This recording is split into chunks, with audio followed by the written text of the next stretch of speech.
Welcome to chapter 79 of Memoirs of a White Guy. I feel like I was only laughing about chapter 69 only yesterday, but time flies when you're making shit jokes. So it's episode 79. Holy shit. Alright, so if you can't already tell, your boy's voice is gone. I can't speak. I've been choking on Wang. No, I've been just sick. I'm not sick though, so it's purely my fault.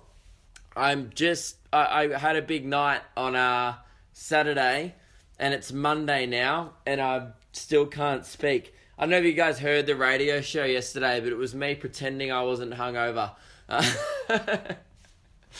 I very rarely go out. I think I drunk since Australia Day. Australia Day was a loose one. Pretty much, but on Saturday I was celebrating my birthday with a few friends because it's my birthday tomorrow. So we went out, and I kind of forgot halfway through the night that I had I had a radio show and a job and shit and responsibilities. I don't know. It's a thing where when you're going out, when you're 18 and whatever, and you're like, who gives a fuck? I got uni or whatever the next day. And this is the first time I've ever had a proper job. And because I don't drink much as it is, I was like, yeah, it's Saturday. I can do what I want. Who cares about tomorrow? And I got up Sunday. I was like, I got to go to work. So, yeah, it was good, though.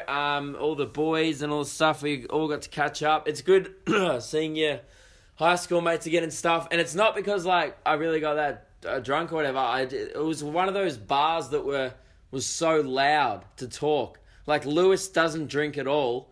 He's completely sober, and he came back the next morning and was like, man, I can't speak properly. It was so loud in there. Everyone's just yelling at each other. Everyone's like, how are you? Good? This is fun. It's one of those bars. But, we had a good night. Oh, man. So, what do I want to talk about other than me dying here? It's my birthday tomorrow. That's a thing. It gets to a point, I'm turning 22 tomorrow. And that's not fun anymore. That isn't fun. No one's like, 22. Nothing happens. Because you can do anything when you're 21 everywhere in every country. I mean, in Australia, you turn 18 and you can do whatever the fuck you want. But it comes with, the consequence of if you do whatever the fuck you want, you have to go to jail, not juvie. But it also means you got a lot more freedom. But if you get your dick out near a school, jail for you, my friend. But if you're 17 and you get a dick out at your school, you'd be like, I was pissing. I go to school here. And they're like, all right, man, just do it at the toilet next time. And they give you a slap on the ass. And then he goes to jail because you're 17 and he slapped your ass. So that's the only good thing about getting older in Australia. But once you're 22, I mean, I'm not 22 yet. I'm 22 tomorrow. But when you're listening to this, guys, on the Tuesday, I'm going to be 22. Wow. I'm a grown-up. So if you listen to this, your boy I probably have grown a beard by then. I will probably have grayer hair. I'll be walking around in my Zimmer frame just yelling at fucking kids to get off my lawn. I don't know what it's going to do to change me, but I've bought a pair of boots, as you heard last week, so your boy's growing up. I feel like I've learnt how to handle my boots, guys, during the week. Last week, I'll be honest, I was a bit too big for my boots. You guys met Boot Luke, and I didn't like him. I don't think many people did. Boot Luke is a part of me that I suppress, push away, and then occasionally it gets out. I don't know if you guys have seen that movie. Is it Click? No, what's the movie? No, Sweet Click. No. What's the movie with the bald guy and he has multiple person? No, Click is that fucking Adam Sandler film, you dickhead, where he has the remote. What am I thinking of? Film with multiple personalities disorder. It's called Split. I found Split, right? So if you haven't seen this movie, Split, right? It's where this creepy guy kidnaps these girls and then he has multiple personality disorder. So he goes in talks to them as different personalities. So like one is like this old woman, he's like, oh hi or whatever, and then the other one is like this creepy rapey guy, and the other one is like this little kid. He's like he genuinely switches between like an 8-year-old kid, a 40-year-old rapist, like an old woman, like, and this guy is like mentally deranged or whatever. It's kind of a creepy movie, but it was really interesting, and I feel like that's the only way I can explain Boot Luke. It's like I put the boots on and then I forget, like I just become this new person and I become a dick. I just start, like, I don't know, I don't really know how to describe Boot Luke other than it's a versatile boot, so it means I probably have a business meeting in the morning, but then I'm camping by sunset. And then, like, oh, where is he now? Oh, he's on his way to a coffee shop. What's that? Oh, he's kicking the barista in the face. Because I'm confident when I wear the boots as well. So as soon as I put them on, the old Luke just goes. Anyway, but the point is, I think during the week, I'm slowly learning how to handle my boots. I feel like they're almost a good fit. Like, they're comfy to wear, but they're almost a fit for my personality now. Like, I wore them out on the weekend, and I would say I only did like 4 cocky things, and that's almost regular Luke anyway. I mean, when the bouncer was like ID, and I was like, oh, dude, I always hate that, because I'm like, there's no way that I look 18. I mean, maybe, but like, how fucking thick are you? Like, I hadn't shaved in a while. I was like, man, do I look like I just finished high school? I mean, probably, you know what? I probably do. And and that's why he asked me. But Luke, I had the boots on, and he's like, ID. And I was like, seriously? He's like, yep, ID. And then, regular Luke took over, and I handed him his ID. But afterwards, when he handed my ID back, man, I was mad. Oh, dude, one of my mates got scanner banned from the place. Like, I don't know if you guys are like, if you're younger or whatever, but when you go out to like clubs or bars or whatever, you put your ID in this scanner and it scans your face to see if it's really you. It helps them like see if it's a fake ID. And it also can ban people in the system if you've been a dickhead at their venue. And my mate tried to get in next to me, and he'd been banned from every single bar in the area because a week beforehand he tried to steal an umbrella. And you know what? It was like, yep, no arguments. The guy's like, sorry, mate, you're banned. And he goes, why are you banned? And my mate was like, yeah, I tried to steal an umbrella from here last week. And the guy goes, well, that'll do it. It was like the most Australian interaction. Just 2 guys acknowledging that he fucked up. And the other guy's like, mate, my hands are tied. I'm not allowed to let you in. And he's like, yep, fair enough. And he went home. He just couldn't do anything. He's like, yep, we tried, we came, we failed.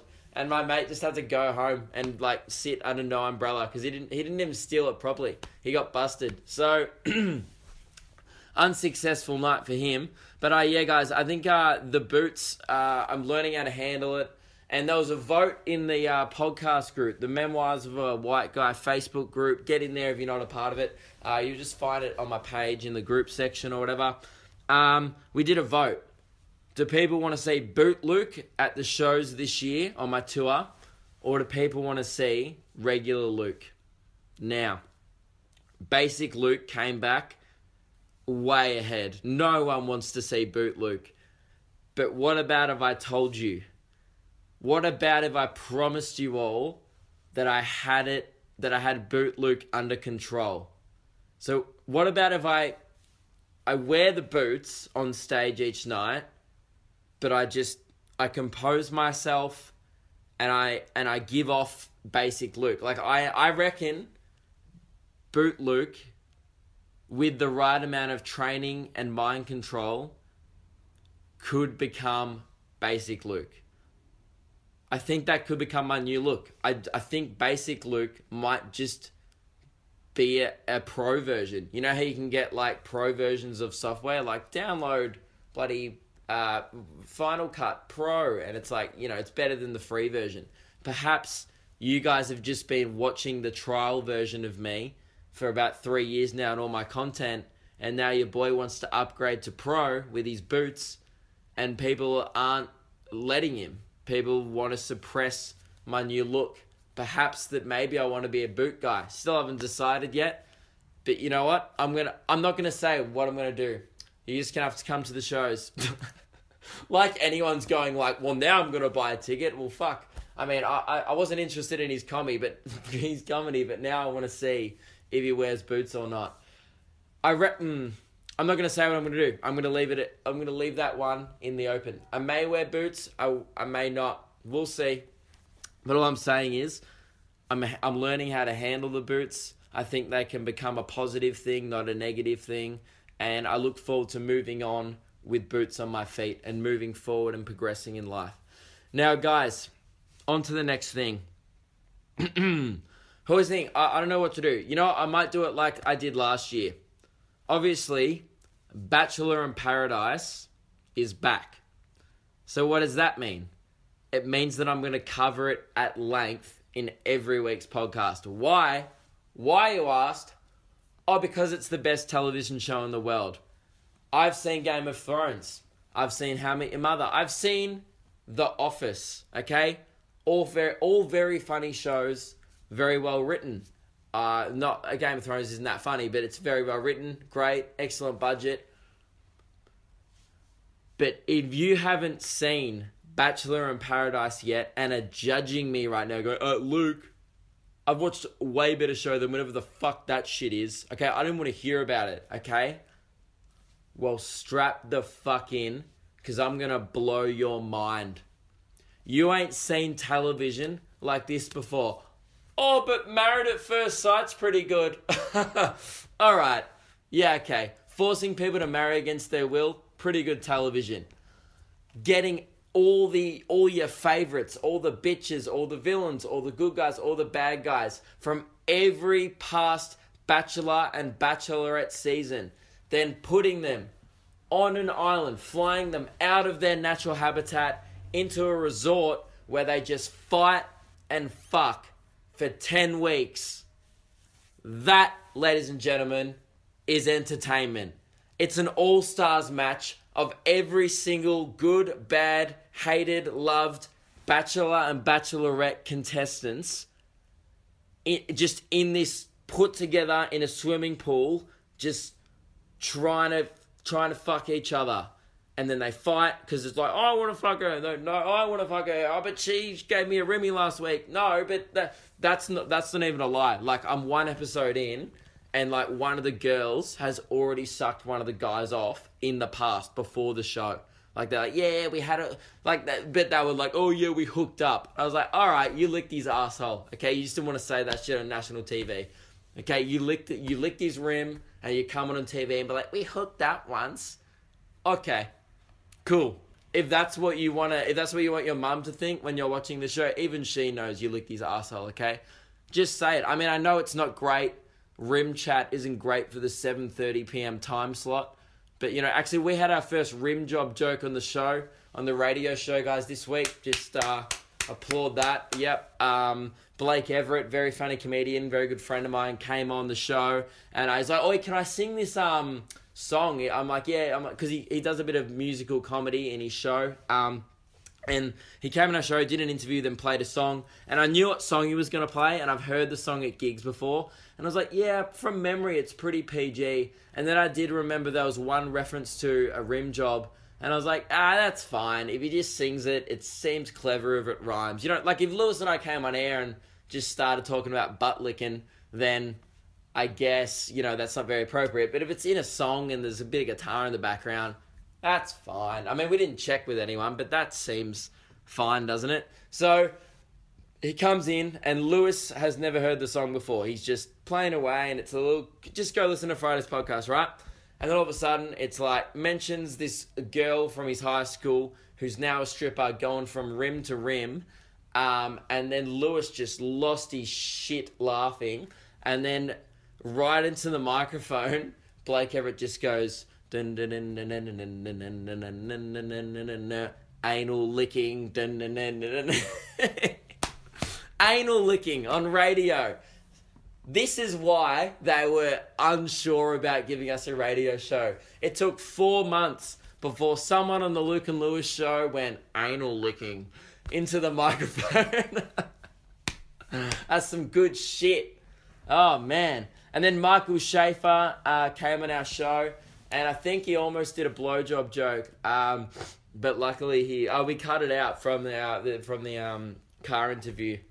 He made a joke about Cardinal Pell, but apparently that we drew the line there. It was not my call, it was the producer's call. But anyway, very proud moment, guys. First rim gag on the show. So, what was I talking about? Oh, that's right, the girls in the Bachelor sucking butthole. So the Bachelor in Paradise, right? I mean, I was going to talk about it at the end of the podcast, but we're already doing it now. So, I mean, let's be honest. Even if you don't watch the show, you will now. Because you'll be like...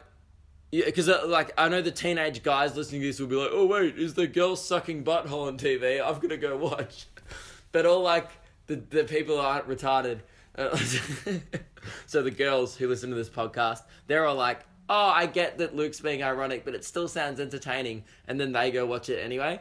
But, yeah, I mean, I can guarantee that if you don't watch it, in 3 weeks after I still keep talking about this show, you'll be like, bro, I need to check this shit out. Because here's the thing. It's the best show. If you're into travel, if you're into like, or mainly not travel, if you're just into watching 10 weeks of a show set in Fiji, then great, get on board. If you're into Osher, then bang, go watch. I mean, so that's already 100% of the population. Because about 10% of the population are into travel, and then 100% of everyone is into Osher, okay? Like, on the am I into Osher Venn diagram, there's no middle section, it's just a circle, and it's 100% fucking full, okay? Because Osher's hair this season, if you guys thought Osher hair was immaculate on The Bachelor and The Bachelorette last season, you ain't seen nothing yet. If you haven't checked out Bachelor in Paradise yet, and everyone who has watched it already will be nodding their heads right now, be going, oh yeah, it's next level. I mean, I think, I worked out last time how long someone told me how long he spends on his hair. It was on the podcast. I don't know. One of you guys probably remember. I don't. I think it was like 2 hours he takes or some shit to do his hair. If he's spending 2 hours on The Bachelor doing that, oh man, he's spending a good 4 because it's twice as good. It kicks up at the front. Like you could snowboard down that slope on the front of his hair. It looks like a solar panel, but like one that you'd want to, you know, like a solar panel forehead that you'd want to introduce to your parents. That's the only way I can describe Osher cut. It's happening. It's trendy. It's now. It's Osher. I mean, Osher should be a verb. Like, just like, oh, how do you describe that? It's Osher. Boom. Poor Osh. I mean, I love Osh, but I mean, I feel bad for him. There's probably just a queue of sluts every day just wanting to get a gaze of that cut in the flesh. And when I say sluts, just a queue of me and all my clones like knocking on his door every day. What can I say? I love the man. You know what the funny part is though? Like, if all things go well for me, like in entertainment, etc., then there's one day, there's a high possibility, if things keep going well, that I'll get a photo with Osher. And that excites me and stuff and everything. Oh my God, one day I might be able to meet the man himself and like, you know, bow down or whatever. But what the fuck? Do I just wear a hat? I can't be seen next to that haircut in a photo. It looks like a toupee, but I know it's real. And it just, when I say toupee, like an amazing, maybe I should get a toupee and that would still look better than my regular cut. I mean, I don't really care about my hair. I don't put too much effort into it, but like, I don't mind my haircut, but it's no Osher. Like, I'm not an idiot, okay? I have eyes. I've got a fucking mirror, okay? So when one day, if I'm ever put in a situation where I have to be next to Osh, I might just panic and just, I mean, wear a bandana or like, I don't know, or maybe like what those girls do on Snapchat, how they cover their face with their hands and stuff. I just might do that to my fucking hair. You know, like just girls who have zero self-confidence and they just like go, and they pretend that like, I don't know, like girls, by the way, we know. Okay, we know what you're doing. Oh, I've just got my hoodie over my mouth. Yeah, it's because you have fuck teeth. Okay? Yeah, we're not stupid, but guys with fuck teeth just go, oh boys, look at my fucked teeth. The girl's like, oh my God, we can never see that. And then you meet them in person and you're like, right, didn't see that. It's like, mate, your Tinder profile looked a lot different. You didn't show your buck teeth on that, okay? Anyway, so it's like that with my hair. I'll just have to like put my hoodie over like my hand casually resting on my head as Osher's and just smiles and looks immaculate while I just look like a wet fish beside him just trying to fit in. Anyway, Bachelor in Paradise, guys.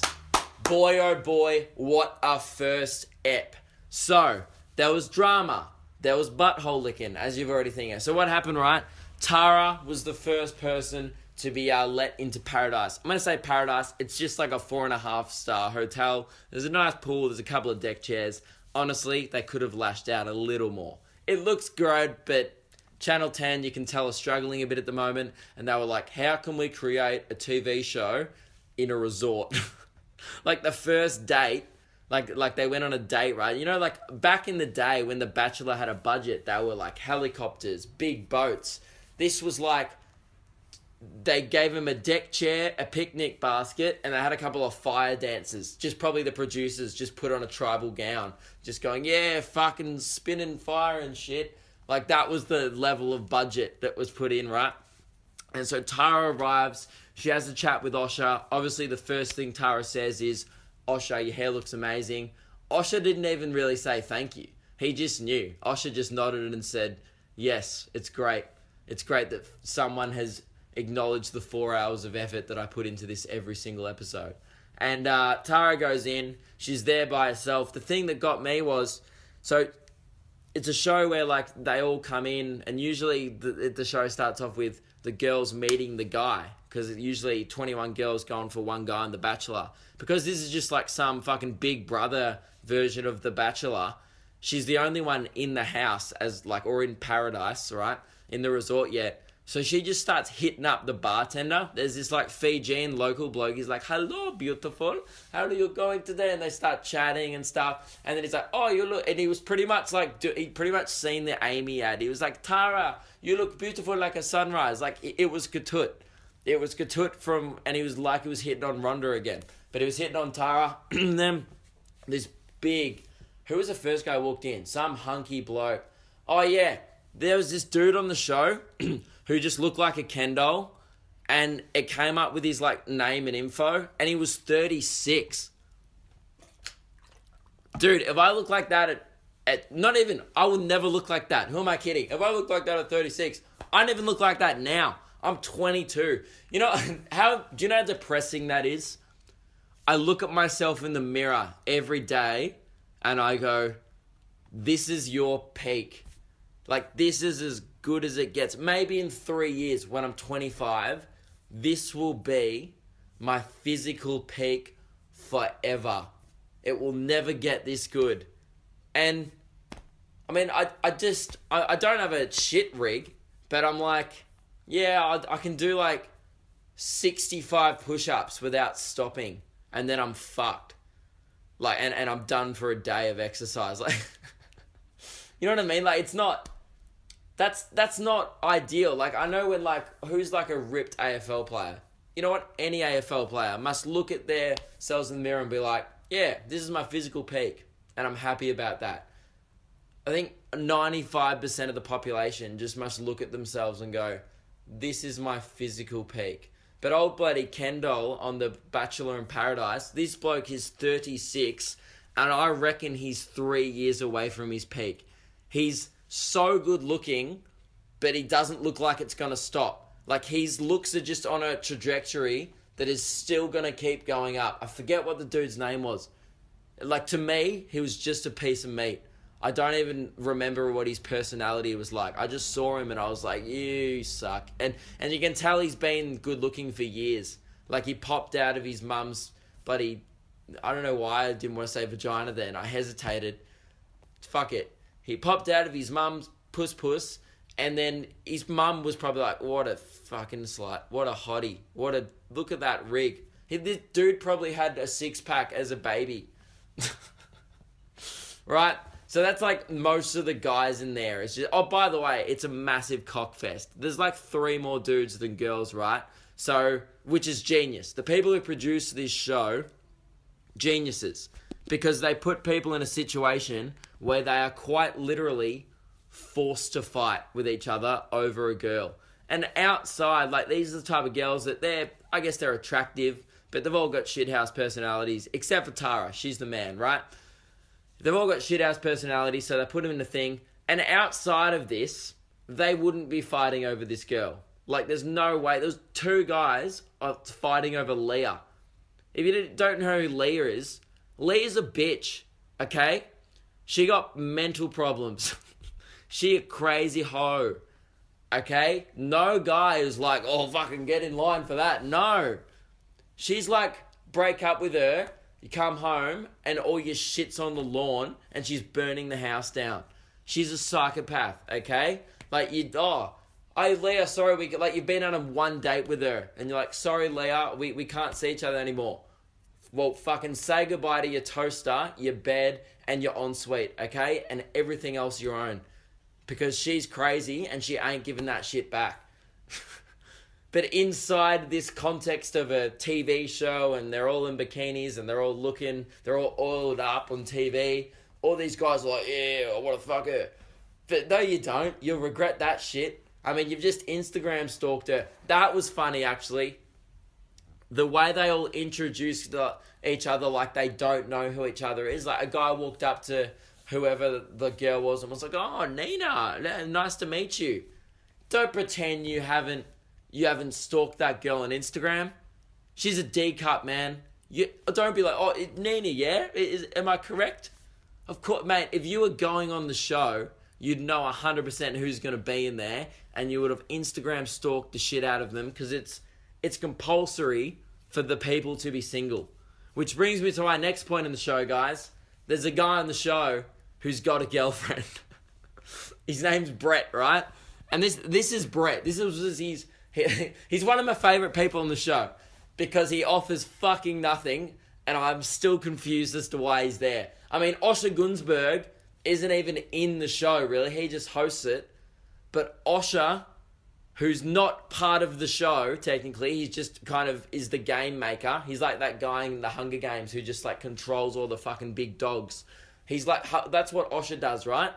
Osher offers more to the actual game than this Brett bloke. His introduction was just, hi, my name's Brett, and he was wearing a shit hat. You know those shit hats the guys wear at festivals? They're like kind of wide brimmed, and you're like, are you Sherlock Holmes or a sex offender? I have no idea. So he was wearing one of those shit hats, and he's like, my name's Brett, and you mightn't remember. He said you might not remember me from the Bachelor season 2. I think I had, oh no, it was the last season. It was like from the Bachelor season 3 or whatever it was. He goes, I think I said about 2 words, but anyway, it's great to be in paradise. And then it just cut away, and I was like, why did you get him? I don't even remember who he was, dude.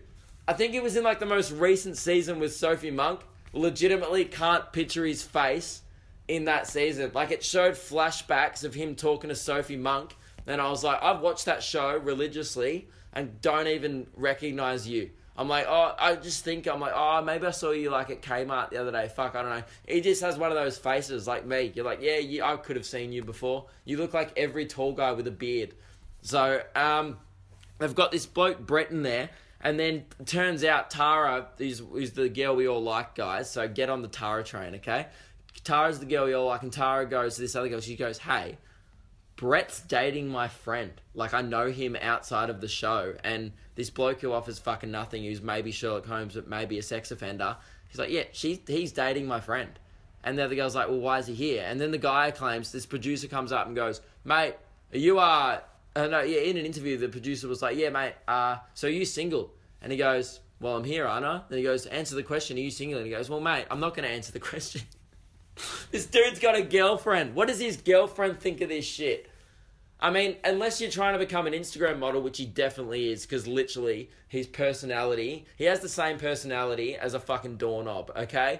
So, I mean, that's fine if you want to just post pics of, but he doesn't even have a good rig. He's like me. He must look in the mirror every day and be like, this is as good as it gets. Poor Brett. No personality. I mean, I'm not saying I've got the best personality in the world, but I like to put myself just above a doorknob. So, bloody, this bloke's got a girlfriend, and the whole show was advertised that creepy Jared from the last season of The Bachelorette, the dude who cried when Sophie Monk dumped his ass on live TV, right? This dude, like, the whole Bachelor in Paradise show. Sorry, I'll stop talking about this for the people who hate it in like 2 minutes. One more thing. So this Jared guy, that they've promoted the whole show that Jared's going to be in Paradise, whatever. He wasn't even in episode 1. Like, he's going to be like a latecomer, like an intruder. I mean, it sucked me in because it worked. And they're going to put this girl in. Genius. I watched the promo. They've got this girl. They'll, like, pick any girl from the last Bachelorette seasons. Or Bachelor or whatever the fuck. Yeah, the last girl from one of the Bachelor seasons. Pick the girl who looks the most like Sophie Monk. And they did it. They got this one girl who looks like Sophie Monk 10 years ago when she was in that Blink-182 film clip and she was pretty hot. They've put this girl like Sophie Monk at her peak and then they just made her walk in. They positioned Jared right at the door. Genius. Just the people who make this show know how to make content. They position Jared looking directly at her as she walks in. And of course, they go, just keep rolling, boys, and we'll get something fucking creepy for the promo. And he just goes, oh, like he moaned. He was like, oh, boys, she's stupidly hot. And it made the promo. And then like 30 seconds later in the promo, it's just him going, I'm sick of being hurt. Why do I keep getting put in this situation? And he's crying his eyes out. Why do I keep getting put in this situation? Oh, me, please, pick me. Yep, I've got my hand up. Maybe, Jared, because you keep putting yourself on national TV in that fucking situation. You signed a contract that said, hey, Channel 10, please put me in a situation that is highly likely that me and my thirsty boy tendencies will get humiliated yet again on national TV and then on social media for weeks afterwards. Signed, Jared, creep/vagina enthusiast. Sophie Monk vagina enthusiast. Okay? Of course. What do you mean? You can't complain. Oh, it feels sad for me. I'm in a pickle again. Dude, there's plenty of guys out there who are creepy and they don't have much luck with girls. They just have the common sense to do it at Cloud 9. Do it at a nightclub. Go to a seedy bar in Brunswick. Do it in Fitzroy. Go to Newtown in New South Wales. Have a wank at a bar. That's what other creeps do, okay? Go to Canberra. It's the whole fucking city, okay? God, Canberra's going to hate me now. But you know what I mean? If you're that worried about looking like a dickhead, don't go on a reality show, okay? And don't be a dickhead once you're on the show. Alright, that's my Bachelor in Paradise recap. If you can't tell, I'm bloody excited to back. I feel like I'm back in my element. TV's good again. I mean, I don't actually watch it on TV, but I watch it online on bloody 10 Play. So many ads now. Anyway, alright. Oh, one last thing.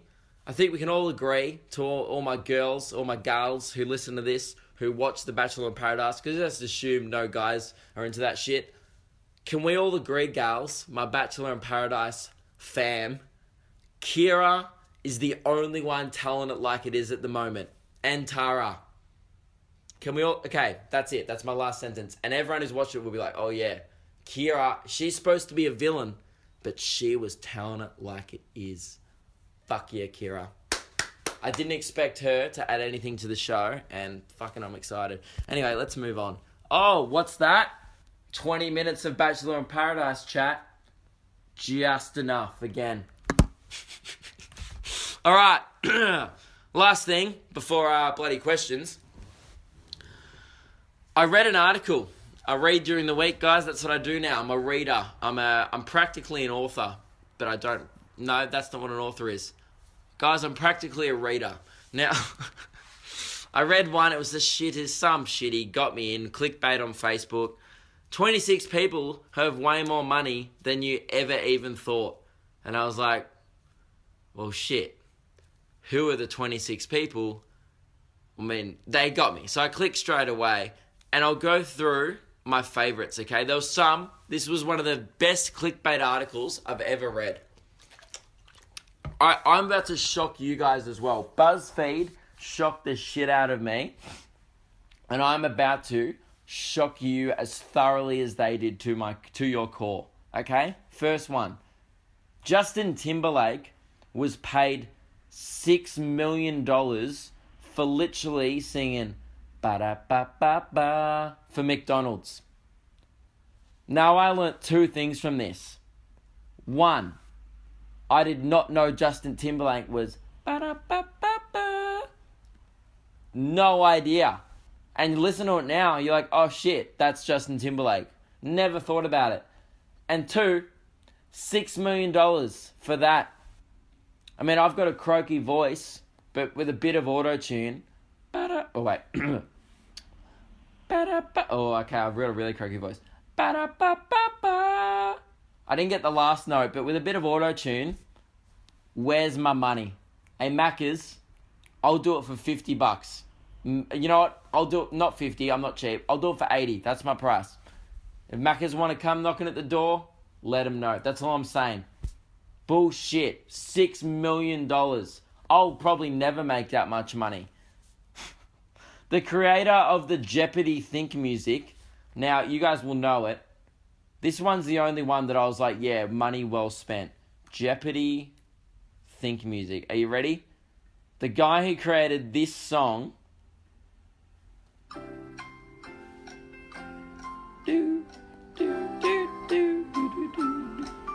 So just basic, like elevator think music, right? Guess how much money he earned from that?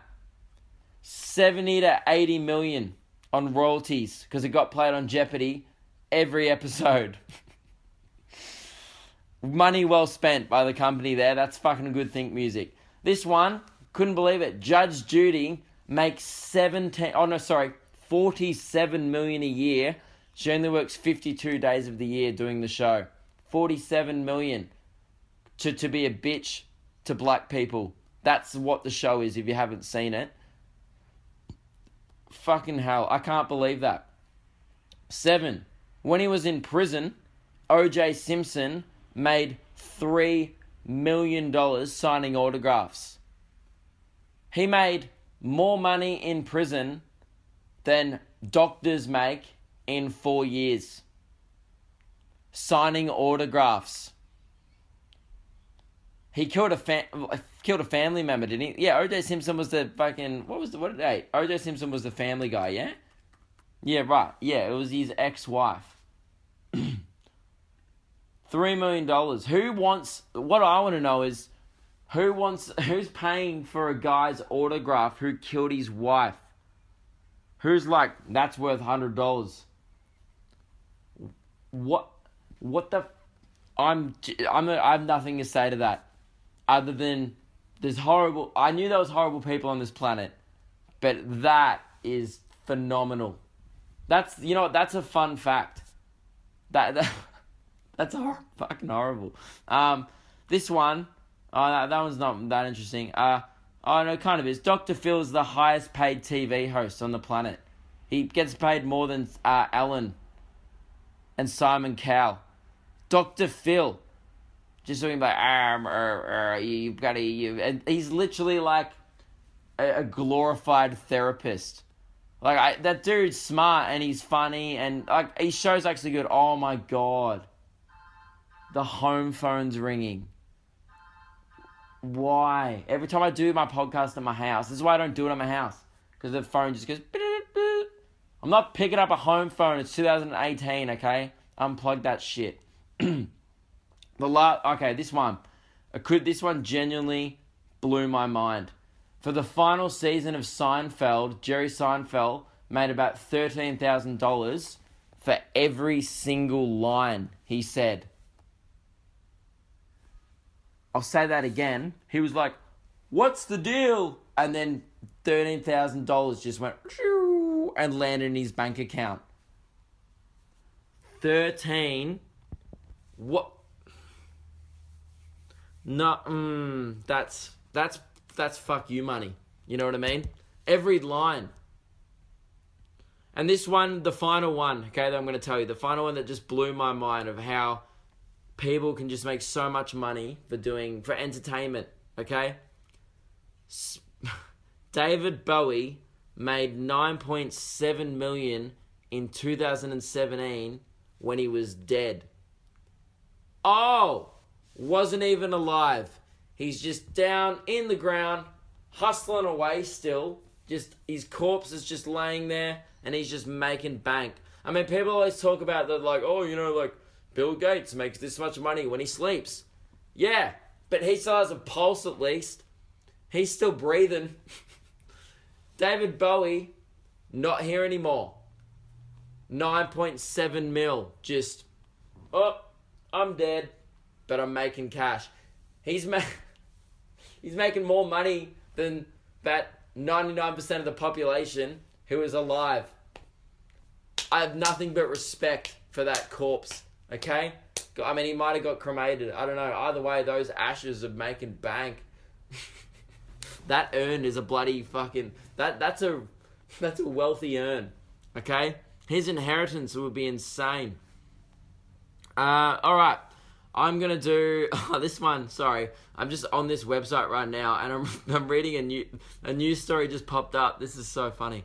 That says, Paris Hilton loses $2 million engagement ring while clubbing. Mate, stop complaining, alright? I've had more expensive night outs at Revs, alright? You bloody couple of... A few $11 pints in there and some Uber surge pricing. That adds up. Shut up, Paris Hilton. Why is that news? Why does this shit pop? Oh, you know why it's news, guys? Because I'm on BuzzFeed.com. Never mind. Alright. Question, then that's the end of the podcast. Sorry about my voice, guys. I shouldn't yell for a whole night. But anyway, I'll answer this question, and that's the end of the podcast. It's from Brett. Hey man, long-time fan, and it's been awesome to see how much you have grown and improved over the last couple of years, and can't wait to see what's next. Thanks, man. Appreciate it. Got a couple of questions for the weekly dose of white privilege podcast. 1, do you think you'll ever do a cheeky reunion gig for your high school band? Ooh, okay. So, Lewis and I it has been talked about. The idea has come up before. I've mentioned it a couple of times in the podcast. I hate mentioning the name of the band because every time I do, people stalk the page on Facebook and then send me screenshots of me when I was in year 11 playing a bass guitar at a Battle of the Bands competition. And that is not the kind of cyberbullying that I need in my life right now. So I'm not going to say the band's name, but I've said it in the past. I have to say it now, don't I? Because otherwise it's frustrating as a listener. Okay, I'll say it once. The band was called... I'll mumble it, alright? If you can work out what I mumble, then you can go look it up and fucking ruin my life with screenshots. The band was called Sunday Heist. Cool. If you got that, then whatever. If you didn't, then who cares? So, I used to be in a high school band, and Brett said, do you ever think I'll do a cheeky reunion gig? So the idea has come up for the radio show where, yes, we get the high school band back together, and then Lewis is the tour manager, and we do a big tour or whatever. But it's something that is completely out of our budget right now. It will be fucking hilarious. But yeah, it's an idea that perhaps if we ever did a thing like we got on Drive or Breakfast Radio or something with a bit more leeway and a little bit more budget and planning behind it, then yes, that is an idea that we will probably, as long as we're working together or whatever, that is an idea that I'll always want to do, because the idea of getting a high school band back together for no reason is the funniest shit. So I wouldn't hold out hope for it, Brett, but maybe in the next decade we'll get that meme checked off the list. The second question is, how is the environment and culture at the radio station? I'm looking at possibly doing my internship there, and I was wondering what it's like. Thanks, man. The environment and culture of the radio station is one of the most surprising things I've ever seen. Everyone, I don't know why I was surprised, but everyone there is just lovely. It's positive, it's creative. The difference is about working at a place where people are positive and stuff all the time is people like their jobs. Everyone in the building pretty much wants to be there. They either have a passion for radio or a passion for like putting on events and organizing things and producing content.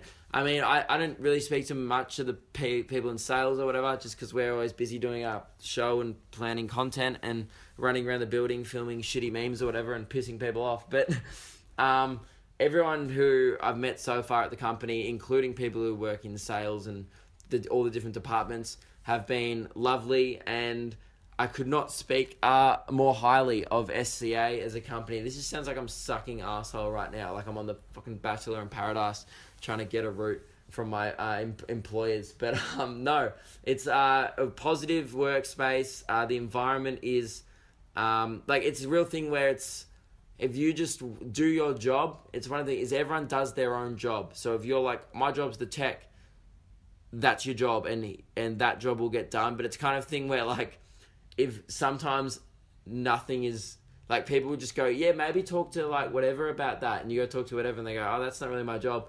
And then you get passed around a few times, and by the end you realized, oh, I'm going to show some initiative and just do this shit myself.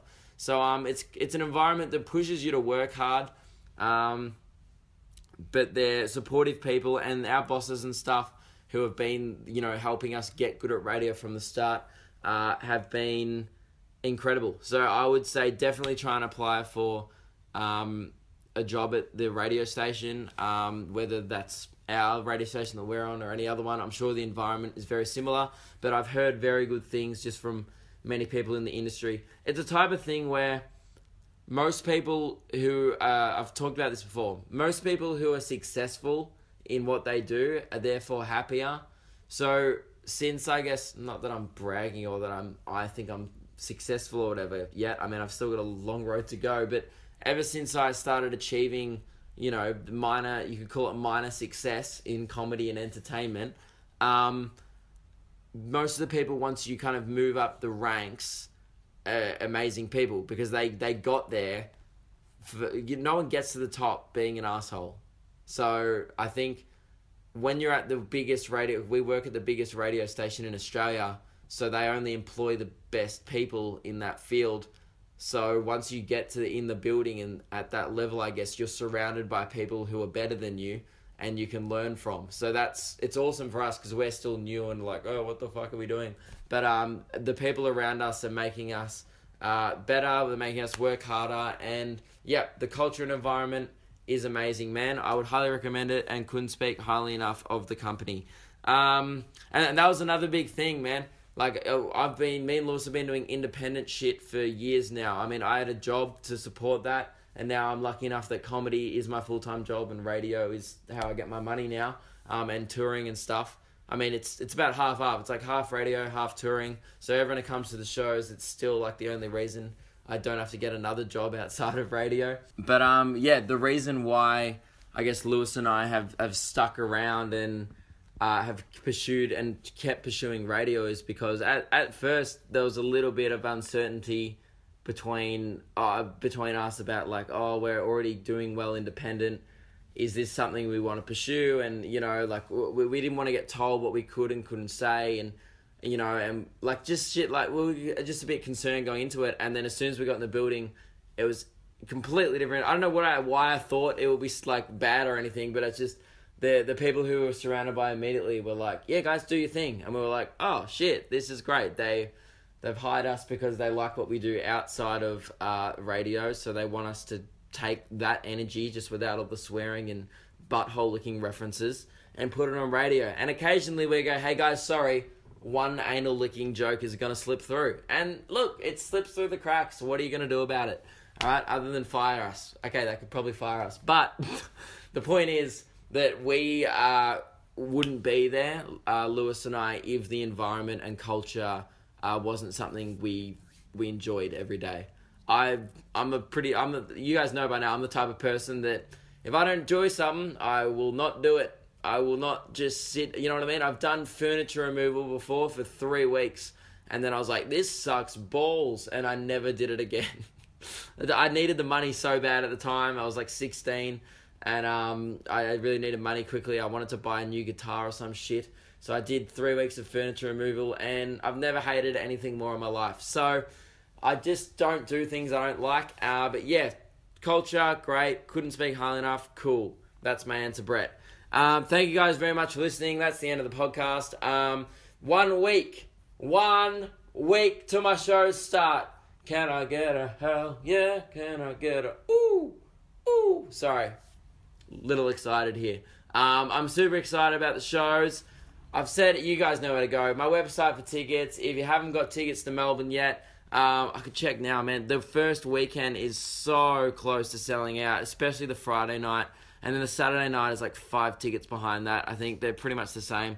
So, guys, get tickets. And also, I don't think I've said this.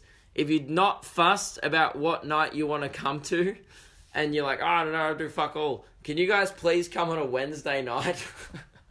I don't know why I did Wednesdays again. Last year, every Wednesday night, it was just like, people like, oh, I don't want to leave the house. And the room will be like half full or whatever. And so it'd be awesome if you guys had nothing, you guys don't care what night you want to come on. Get down either the second Wednesday or the first Wednesday. I'd love to see you at the shows. And otherwise, if you can only do a weekend, whatever. But they're going to fill up very quick anyway. So get on that quick. But otherwise, come on a Wednesday, people. Come join me. I'm still doing the show. All right? It's just going to be on the worst night of the week. So come down on that night. There's a reason why I don't do Monday nights. Everyone has Monday nights at the festival because I think 10 years they worked out that no one wanted to come into the city on a Monday night. And some people have Wednesday nights up as well, but I'm like, mate, I'm not fucking taking days off. All right, today's supposed to be my day off. All right, and I did a photo shoot this morning for my merch. I got up early, did a photo shoot, then I wrote some stand up, did some video stuff, and then recorded the podcast. This is like a rest day. Like, you know, Emily's like, what are you doing today? I'm like, just going to kick my feet up, do a photo shoot, do stuff for 8 hours, and then, I might have a hot chockey at night and go to bed. And that, for me, is a relaxing day.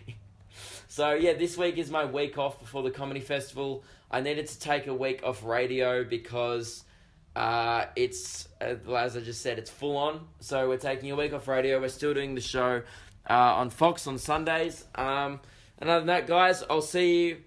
I'll be doing the podcast shoot next week. So, yeah, see you at the shows. Shows start next Tuesday night in Melbourne. And then Adelaide, Perth and Brisbane, almost sold out. Brisbane, we might be able to add an extra show, but only if you guys sell it out quick. Otherwise, not. Perth, unless you sell it out in the next, 2 weeks, we're probably running out of time to add an extra show there. But please don't miss out on tickets to those places. And, yeah, see you guys at the shows. Thanks for listening.